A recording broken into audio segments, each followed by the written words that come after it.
다음 소식입니다. 지난 2020년 12월 지방자치법이 32년 만에 개정되면서 올해 1월부터 개정된 지방자치법으로 인사권을 갖게 된 경기도의회가 얼마 전에 사무처 직원에 대한 첫 인사를 단행했습니다. 네, 하지만 여전히 지방의회의 자율적 발전과 업무 효율을 높이기 위해서는 해결해야 할 과제가 많습니다. 김호 기자입니다.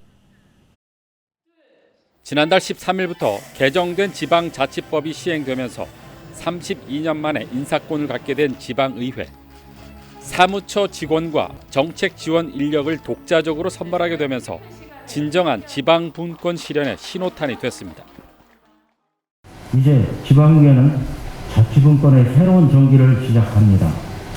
1390만 경기 도민의 뜻이 모인 민의 전당으로서 경기도의회는 지방의회의 인사권 독립을 지침돌로 하여 풀뿌리 민주주의의 꽃을 피우겠습니다.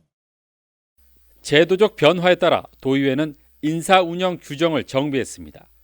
의회 직류와 12개 상임위원회에 정책 지원팀을 신설하고 5급 사무관을 확대 채용했습니다. 하지만 이 같은 변화에도 불구하고 여전히 해결해야 할 과제가 많습니다. 먼저 의원 정수의 2분의 1로 제한되어 있는 정책 전문 인력 수를 의원 수에 맞게 확대해야 한다는 주장입니다. 또 인사권은 이양됐지만 직원 수와 직급 신설 등 조직 권한과 의회 예산 편성권 같은 핵심적 사안은 여전히 빠져 있습니다.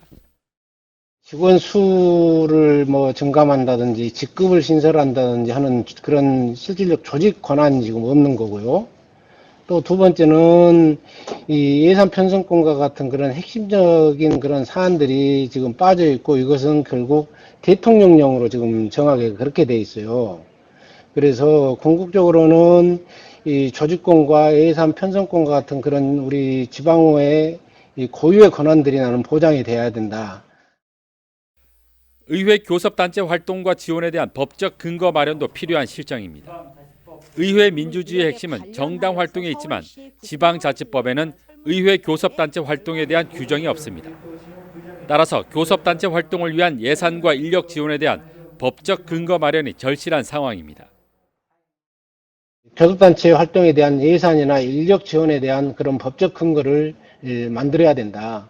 그러나 이런 법적 근거를 지방자치법에 포함시키기는 현실적으로 불가능하기 때문에 우리가 포괄적으로 이 국회법에 의해서 운영이 되는 것처럼 이제는 우리가 지방자치가 30년이 된 만큼 지방의회법 제정을 해야 된다.